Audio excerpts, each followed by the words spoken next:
Olá, sejam bem-vindos e bem-vindas a mais um curso do Evangelho de Marcos. Hoje vamos estudar do capítulo 1, versículo 9 até o 13. É muito importante, vocês já estão aprendendo sobre isso, que para atender aí ou chegar aí às hipóteses do que queria ou desejava os evangelistas, é necessário que você saiba qual foi ou quais foram as fontes que eles utilizaram. Boa parte dos evangelhos são baseados nas fontes do Primeiro Testamento, que alguns chamam de Antigo Testamento. Essas fontes, elas nos ajudam a entender qual era a intenção do evangelista ao escrever o evangelho. Hoje nós vamos perceber então nesse capítulo 1, versículo 9 até o 13º, que o Marcos basicamente ele quer falar três coisas: que Jesus é o Messias, que Jesus é o Filho de Deus e que ele é rei. Então eu peço que você leia. O capítulo 1, ele tem 45 versículos. Nós estamos indo devagar para que você possa entender bem esse processo de construção do saber em cima do Marcos. Hoje é 9 ao 13. Marcos 1, 9 ao 13. Já pode dar a leitura e nós vamos então explicar e vai ajudar você aí nessa situação. Você vai perceber que muitas vezes quando as pessoas falam do batismo de Jesus, sempre vem a ideia de que Jesus foi humilde em querer se batizar. Mas quando a gente lê a fundo os evangelhos, percebendo as fontes, a época que escreveram, para quem escreveram, quais foram as intenções, nós vamos entendendo muito claramente que é mais do que apenas uma questão de humildade. Essa questão aqui hoje que nós vamos trabalhar, vocês vão ver que o que o Marcos quer dizer, justamente aquilo que nós já colocamos, é que Jesus é o Messias, o Filho de Deus e também Rei. Vamos aqui dar um exemplo disso. Jesus aproxima-se do Rio Jordão para ser batizado, e aí o Marcos apresenta que ele veio da Galileia. Jesus de Nazaré veio da Galileia. Aqui dois pontos interessantes. O nome Jesus era um nome muito comum, Yeshua, nome muito comum naquela época. Então você identificava a pessoa pelo nome e pelo pai. O Yeshua, né, filho de José. O Marcos, ao contrário, ele fala que Jesus é filho de Maria, porque as primeiras comunidades trabalhavam a ideia de que Jesus era filho só de Deus e, portanto, de Maria enquanto a dimensão humana. Evitam falar Jesus como filho de José. Mas, culturalmente, a gente sabia que se identificava o filho pelo pai, né? Essa era a tradição da cultura judaica. Aqui, então, Jesus ele é de dois lugares, de Nazaré e da Galileia. Aqui o Marcos já quer dizer uma coisa importante para nós. Nazaré era uma cidade desconhecida, pequeníssima, uma pequena aldeia. E Galileia é uma região que, embora fosse conhecida, era uma região excluída, terra de pagãos, de gentios, né, que a gente fala, terra de judeus que não cumpriam a lei, pessoas que não eram apegados à lei aí. Então Jesus ele é de uma cidade desconhecida, de uma região excluída. O Marcos já quer dizer algo muito importante para nós. Ele quer dizer que Jesus, o que significa Jesus? Deus salva. Deus salva a partir do excluído. Deus salva a partir daquilo que ninguém leva a sério. Deus salva a partir daquilo que a sociedade rejeita. Rejeita Nazaré, rejeita Galileia, rejeita os excluídos. Então Deus faz do excluído o mecanismo da sua salvação. Essa é a mensagem já no início desse evangelho importantíssimo que aí está. Agora, para que a gente entenda Jesus como Messias, Rei e mesmo Filho de Deus, nós temos que prestar atenção aí agora no Evangelho. Convido você que pegue o Evangelho aí, capítulo 1, versículo 9 até o versículo 13, mas no início aí, para vocês observarem uma coisa interessante. O Evangelho, bem aí no seu início, deixa eu pegar aqui Marcos, o Evangelho vai dizer o seguinte em relação a essa passagem, 9:13. Diz o seguinte aqui, ó. Ora, naqueles dias veio Jesus de Nazaré da Galileia. Expliquei já esse fato aí. E foi batizado por João no Jordão.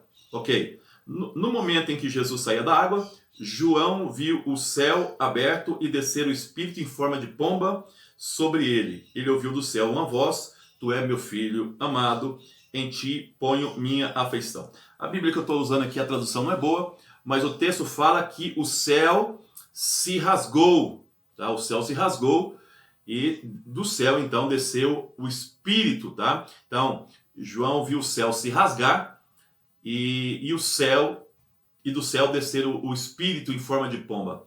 Aqui um dado interessante, que essa palavra rasgar, o Marcos então está utilizando ela de um texto lá do Isaías 64, versículo 1. Peço que você leia lá. O Isaías, que nós chamamos de terceiro Isaías, um dia nós vamos explicar isso para vocês, ele vai dizer assim, no versículo 63 anterior, que os judeus estavam como sendo uma nação desgovernada. Aí o Isaías faz uma oração, que o céu se rasgue e que Deus desça. O Marcos está dizendo, então, que em Jesus Deus está atendendo ao Isaías. Então, aquele pedido do Isaías para o céu se rasgar e Deus descer, o Marcos está dizendo, Isaías, o teu pedido está sendo cumprido na pessoa de Jesus de Nazaré. Esse é um dado muito importante para entender esse evangelho aqui. Mas não só essa questão. Quando a gente lê o capítulo 3, versículo de 7 a 8 do livro do Êxodo, fala que Deus desceu porque ouviu a aflição do seu povo lá no Egito. O Marcos está então dizendo que Deus desce, o céu se rasga, o Espírito desce, o Espírito é o Espírito de Deus, porque em Jesus vai se cumprir aquilo que Deus já fez outrora, antigamente no Egito. Jesus será a face do Deus libertador na terra. É interessante que esse texto do Isaías, não esse 64, mas um anterior lá, o capítulo 42, que vamos ver daqui a pouquinho, ele vai dizer que o Messias vem para dar vista aos cegos, liberdade aos cativos, aquilo que nós já conhecemos de outras leituras. Então, Jesus é a face desse Deus libertador. As ações de Jesus são ações do próprio Deus, que veio para libertar o seu povo da escravidão, da exclusão. Por isso que Jesus é da Galileia, Jesus é de Nazaré. Deus vai começar a sua libertação a partir dos excluídos, está dizendo para nós aí o Marcos. Então é muito importante, como eu falei para vocês, prestar atenção nas fontes. Então, primeiro aqui a citação de Isaías 64:1, que ele pede para que Deus rasgue o céu e desça, porque nós somos um povo desgovernado. Jesus vem para governar esse povo. E agora Êxodo 3, versículo 7 a 8, que Deus desce para libertar o povo no Egito. Deus desce porque em Jesus a sua ação será uma ação libertadora. Aí nós vamos continuar a pergunta, por que Deus desce em Jesus através do Espírito Santo? De novo, são textos do Primeiro Testamento que vão nos ajudar. O Salmo, capítulo 2, versículo 7, vai dizer, você é meu filho, hoje te gerei. Veja que o Marcos está quase que repetindo esse salmo. Esse salmo é um salmo que falava sobre o Messias e sobre o rei. Então Marcos está dizendo que ao descer, o Espírito em Jesus em forma de pomba, Jesus ele é Messias, ele é rei. Só que fala, você é meu filho, portanto também é filho de Deus. Então, nesse simples batismo de Jesus, olha só o que o Marcos está dizendo, Jesus é Messias, Jesus é o Filho de Deus, e ele é o rei que veio para nos libertar da escravidão, da opressão, como outrora Deus agiu através de Moisés, Deus agora age através do próprio Filho dele. E aí mais um texto de Isaías 42:1 que diz, veja o meu servo, a quem eu sustento, ele é o meu escolhido, nele tenho prazer. O Marcos está também repetindo esse texto do Isaías. Mas aqui lá na frente diz que ele veio para dar vista ao cego, liberdade aos prisioneiros e também vai trazer o direito e a justiça.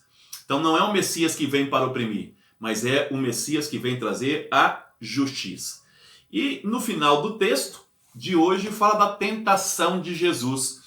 O Marcos é o único evangelista dos 3 sinóticos que não fala de 3 tentações. O Marcos fala que Jesus foi tentado depois que foi levado para o deserto pelo Espírito Santo.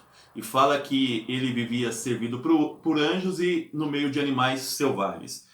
Pegando a ideia de que o Marcos está estudando o Êxodo, 40 dias que Jesus ficou no deserto, simboliza os 40 anos do povo que ficou escravo.